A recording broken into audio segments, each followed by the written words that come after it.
Hi, this is Jason Robinson with KentOhioAuto.com. I just wanted to take a minute to go over this Jeep Cherokee with you, just to go over some specifics and make sure we're on the same page. A lot of my Jeep buyers come from all over the country. Of course, as many of you know, I'm called Mr. Cherokee. Used to sell more of these boxy style Cherokees than anybody in the country, but they're getting harder and harder to find.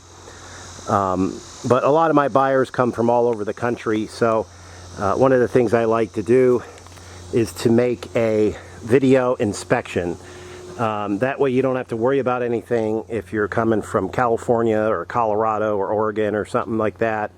I want you to know everything about the Jeep before you agree to purchase it, and I don't want you to have any surprises.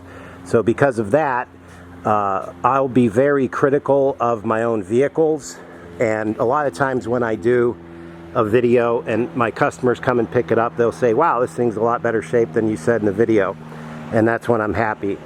At the end of the day, I just want to make sure that you are happy with what you're getting. I want to make sure that you know at the end of the day, this is a 20-year-old Jeep, and this is not a Jeep that you're going to enter into your local car show by any means. It's a very nice Jeep. I'd say it's above average in many aspects, but it's not a complete, it's not completely redone by any stretch of the imagination. Now, a lot of my Jeep buyers have their own little ideas of what they want to do, and they want to put a new rear end in or take the rims off and put their rims on. So this is, somewhat of a project vehicle. The engine is solid, the tranny is solid, the thing shifts out excellent, the exhaust is quiet, it's fundamentally a sound vehicle with, a handful of things here or there that need tweaked. But, it's just an old Jeep that I'm going to sell as is, the way it is.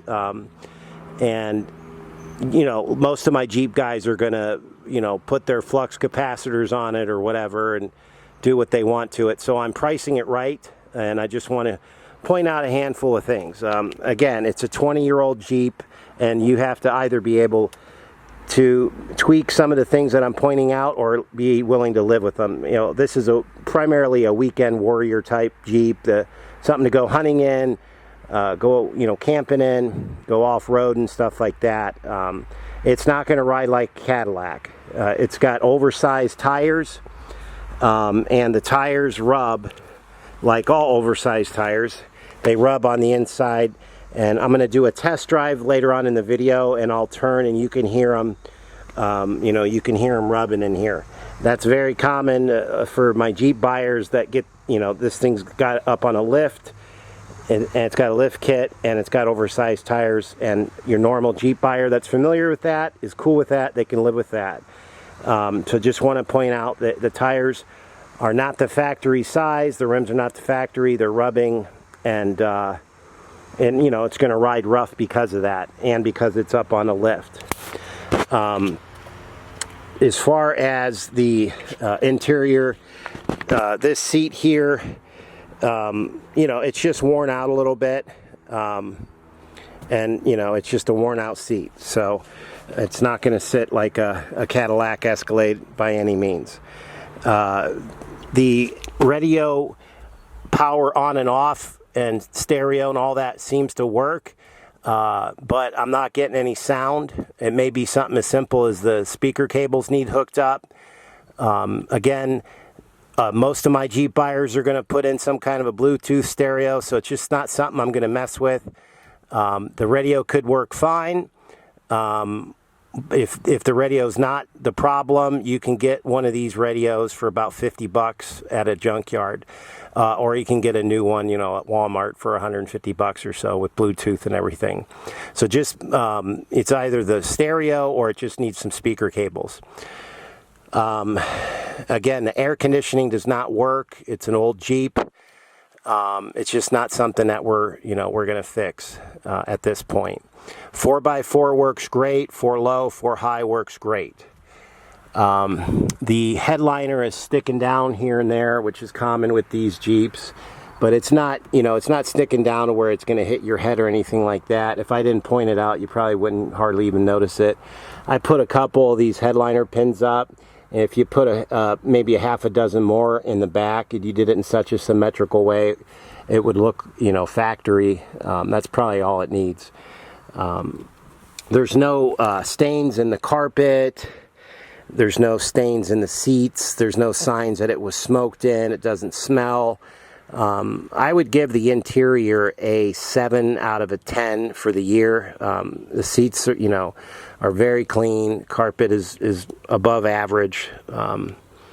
All the power windows work. The power doors work. Turn signals, all that work.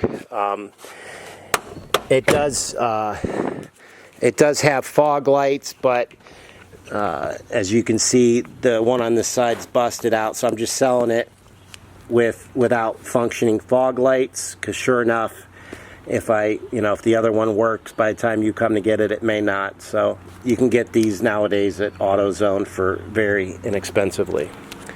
As far as rust, the thing is absolutely beautiful. This is the body itself is a 9 out of 10. If you look, a lot of these rust out down here, and especially on the bottom of the doors. And if you look here, it's definitely had prior paint work, but they did a great job, and it's really solid. So there's no rust on your dog legs. The inside of the doors are solid. This all back here was painted, and they did a great job.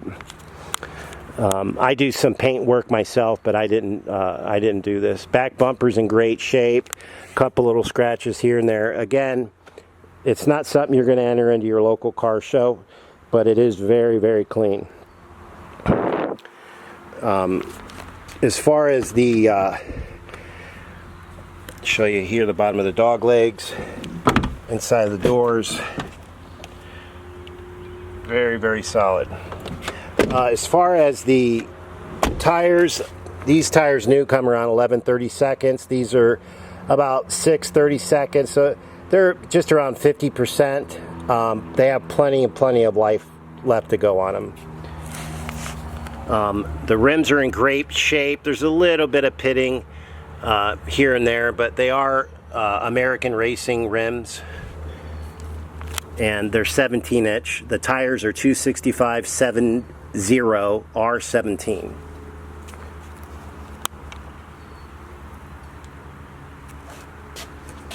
So front bumper's in great shape. The black moldings are a little faded here and there and elasticized, but for the year, they're in excellent shape. Really, the only thing I can think to apologize for on the exterior, and it's a common issue, there's a little rust spot up here. The water just sits up here, and it really just needs grinded down a little bit and a little bit of touch up. But I just got this in, and I'm just getting rid of it. They're going for high dollar at the auction, and if this don't sell quick, for the price I have it advertised for a little bit less, I can definitely get it at the auction. So I'm not putting any money into it. It is what it is. It's an old Jeep, and I'm selling it in the condition that it's in. So I'm going to take it for a test drive here, but I want you to hear the engine. So let me show you the engine running.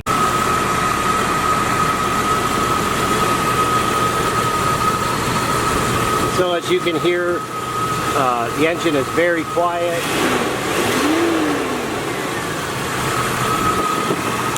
Headers are quiet, header gaskets are quiet, there's no oil leak.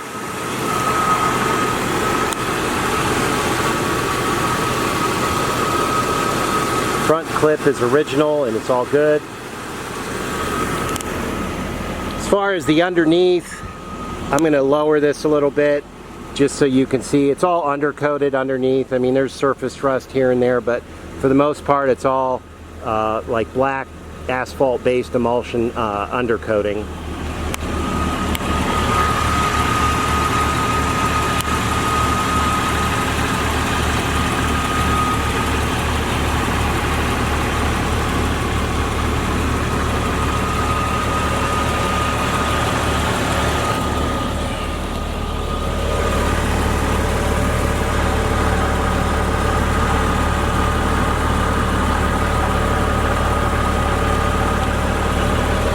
shocks are new, the lift kit's new.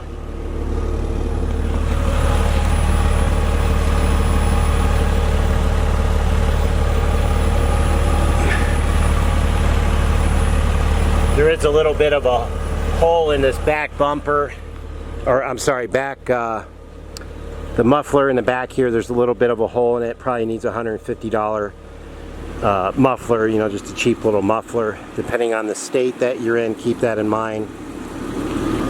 But you can't hear it, but I did notice it when I crawled underneath. It's just a little, it's just a worn out, you know, old muffler.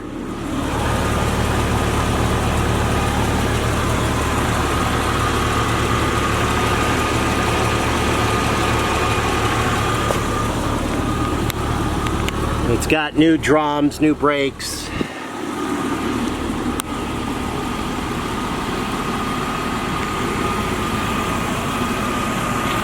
And we'll take it for a test drive. Okay, I'm going to turn the wheel here just so you can hear the tire rub. Again, I think if you gutted out the inside fender covers and made some adjustments, you could get rid of it. I'm not sure though. It's not something I specialize in. I'm not sure if you're able to hear that, but just watch it shift out here.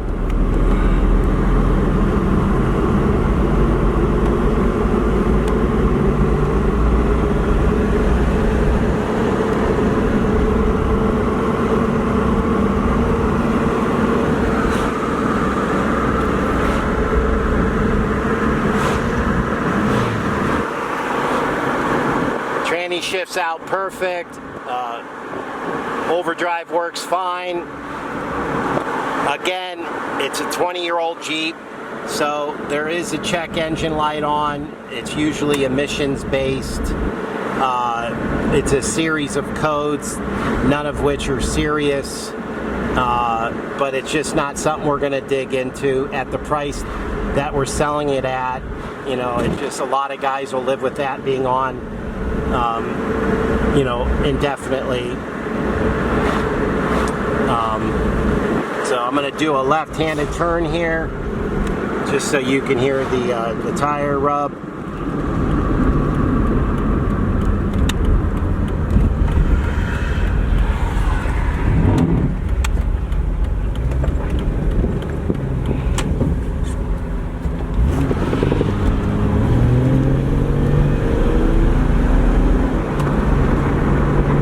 A lot of the Jeep drivers are used to that, you know, when you put lift kit on it and oversized rims.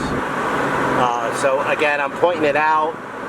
A lot of guys are going to be fine with it. You just, you know, you just need to either have it tweaked or learn to live with it.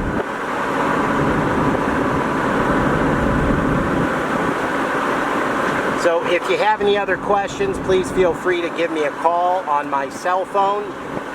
It is 330-715-1555. And again, this is Jason with KentOhioAuto.com. Thank you. I also wanted to point out, because of the year and because of the oversized rims, I just had an alignment done. If you can see here, it'll stay straight, but you know, it's got what's called the Chrysler slot box. The Chrysler slot box, you know, you kind of can go a little bit to either side before it starts to grab. And the back rear end, you know, is basically old, and we're not going to rebuild the rear end, so they were not able to align the rear. I do have a printout of the alignment just to show you that what was able to be aligned and what wasn't. I'll show you that here real quick just while I'm thinking of it. This alignment was just done yesterday.